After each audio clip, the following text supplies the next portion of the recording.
نبی کریم صلی اللہ تعالیٰ علیہ وسلم نے ارشاد فرمایا ہے کہ اللہ فرماتا ہے کہ الخلق وعیال اللہ،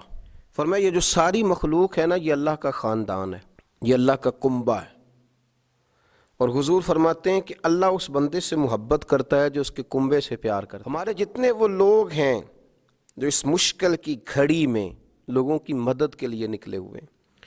آزمائش کی اس گھڑی میں جو لوگوں کا خیال رکھ رہا ہے، ہر آدمی اپنے بچوں کو اپنی چھتری کے نیچے لیے گھروں کے اندر بیٹھا ہے، لیکن پولیس والے روڈ پر پہرے داری کا فریضہ سر انجام دے رہے ہیں۔ سب لوگ اپنی اپنی فیملیوں کے ساتھ اپنے علاقوں میں موجود ہیں، لیکن پاک فوج کے جوان وہ اپنے شہروں سے، اپنے علاقوں سے دور، اپنے ہاتھوں کے اندر قوم کی نگہبانی کا جھنڈا اٹھائے دور کھڑے ہیں، پہرے کا فریضہ سر انجام دے رہے ہیں، ڈیوٹیاں کر رہے ہیں، لوگوں کا خیال رکھ رہے ہیں، لوگوں کو تلقینیں کر رہے ہیں۔ اور پھر ہمارا ریسکیو کا عملہ جو لوگوں کو طبی امداد بھی دے رہا ہے، لوگوں کو ہاسپٹل میں بھی لے جا رہا ہے، اور پھر سب سے بڑھ کر وہ ڈاکٹر، پیرامیڈیکل سٹاف، وہ نرسیں، وہ ہسپتالوں کے اندر خدمات سر انجام دینے والے لوگ، جبکہ یہ کہا جا رہا ہے کہ اس مریض سے بہت سارے لوگوں کو یہ بیماری لگے گی، لیکن وہ اپنی جانوں کو ہتھیلی میں رکھ کے جو خدمات سر انجام دے رہے ہیں، تو وہ کیا سمجھتے ہیں کہ انہیں فقط ایک پرموشن ان کا اجر ہے؟ کیا سمجھا جا رہا ہے کہ 1-2 ماہ کی تنخواہ اضافی دے دی گئی تو یہ ان کا اجر ہے؟ وہ صرف سلوٹ کے قابل نہیں، وہ لوگ تو ہماری ساری دعائیں لے گئے، صبح و شام ان کے لیے دعائیں نکلیں۔ ہم نے اپنے رب کریم کی بارگاہ میں عرض کی، اللہ انہیں بڑا ہی نوازنا، ان پر بڑا ہی فضل کرنا،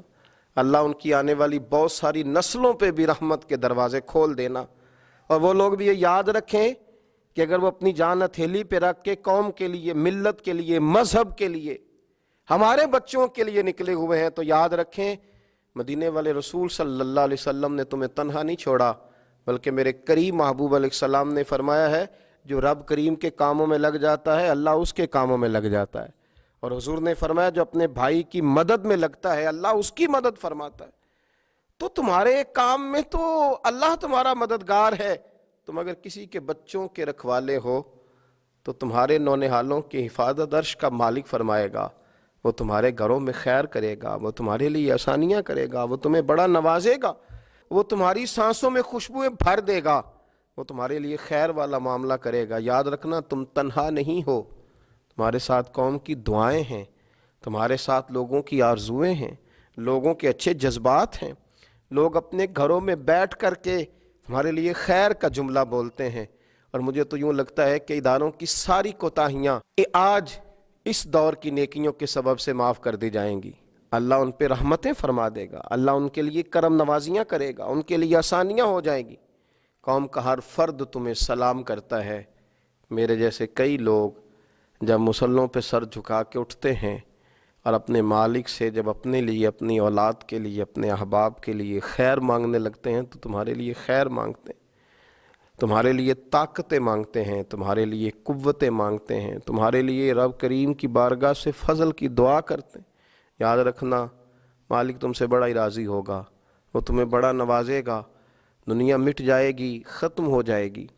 لیکن دھرتی کے لیے اپنا پیش کرنے والوں کے نام چمکتے دمکتے خوب رہیں گے۔ کبھی بھی اپنے آپ کو تنہا اور کمزور نہ سمجھنا۔ اللہ تمہاری نگہبانی فرمائے۔